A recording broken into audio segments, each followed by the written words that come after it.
It seems every day, at least lately anyway, it's some kind of, budget cutting measure from the provincial government. Obviously, we're dealing with the biggest deficit in Quebec history at over $11 billion. So perhaps it's not surprising, although the interesting part is for many of these things where budgets have been cut, and we talked to someone in a healthcare system just the other day.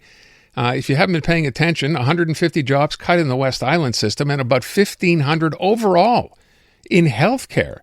But it's not unique to healthcare. Apparently it's happening in education, though the government admits or thinks it's not, or says it's not. But then locally, we found out just the other day that the provincial government has once again decided, I guess, to pull the plug on having to shell out money to provide services for kids after school. So Jim Beis, the mayor of Pierrefonds, I happened to see you last night, Jim, on TV talking about this, and I wanted you to explain it because for some people, this is one of those things that really doesn't make a whole lot of sense, certainly when it comes to kids. So explain, first of all, what the system used to be and who paid for what and what's gone now. Hi, Aaron. Thanks for having me. And in fact, you led into it really well. I mean, since 2018, there's been a long-standing agreement between the Quebec government, the school commissions, as well as the City of Montreal, for example, to provide off hours at no cost to municipalities for us to be able to give to our nonprofit organizations to provide services like sports activities, cultural activities, and other types of activities that are primarily held indoors in the off-season. And so what the government has done, and, they like to spin their words, but you mentioned it in the healthcare system. I mean, we can talk about all their shortfalls all we want, but the reality is they're saying, well, they're not cutting from these programs. What they're doing, in fact, is they're cutting the budgets from the school commissions and the school boards that has forced the school boards to somehow balance their books. And certainly they're not going to cut on education. Certainly they're not going to cut on cleaning of the schools. I mean, these things are absolutely necessary when you look at the education system.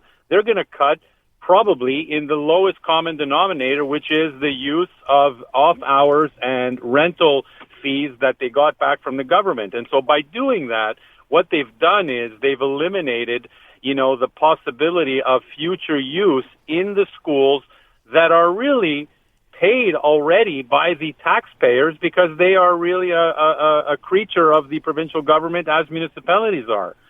And so what happens is if we want that to continue, we would have to either oblige the nonprofit organizations that are already working with the bare minimum to foot the bill, or municipalities assume that cost. And for us, I can tell you, Aaron, for Pierrefonds-Roxboro, if we look at the annual use of our schools in our community, I mean, that could represent anywhere between $700,000 and $800,000.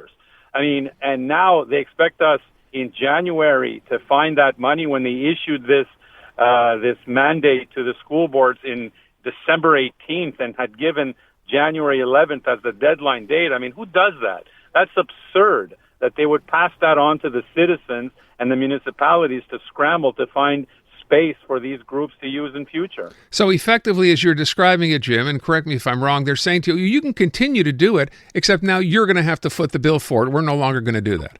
Well, what they're saying is they're trying to be even more clever by telling the school boards, well, we're not cutting the budget from the activities, but we're just cutting the budget. It's up to you to cut wherever you think is necessary. Oh, I see. So, okay. It's silly. It's silly. At the end of the day, they know that the school, look, my daughter's a teacher in a high school, and I know what they have to work with, and I know that they have to pay for their own photocopies, and I know through the school governing boards they have to raise money to buy fans in classrooms. I mean, for heaven's sake. And here we're cutting all this money from the children. And, we talk about children initiation to sport and physical activity, but this is far-reaching because, we have senior citizens, with the popularity of pickleball. I mean, we have pickleball that's installed in one of our high schools. I mean, it's not kids that are doing that. It's primarily adults and seniors. Our badminton is the same thing. So what do you tell these folks that are being initiated into physical activity, created a social environment for themselves to participate in sport free of charge, paying, of course, just the registration fees to the organizations?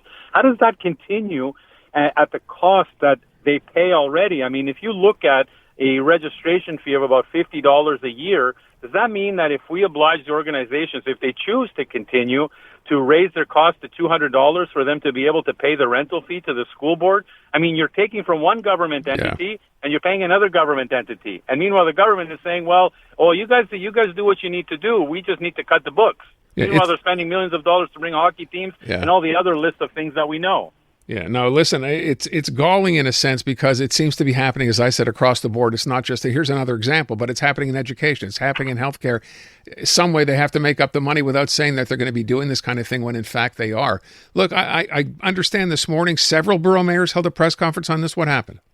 Well, look, the rare time that I'm on the same stage with Mayor Plount, and I have to, in their defense, I mean, look, we're all talking in the same voice, and respectfully, I think that we all came with a common front. We had the mayor of Varennes, who is also the president of the Union of the Quebec Municipalities, because this doesn't only apply to Montreal. I mean, all the other major cities are going to be dealing with this, and eventually it'll hit the small towns where they only have, for example, infrastructure that is schools. I mean, there are small towns that don't have really municipal infrastructure, so what do they do for these types of programs?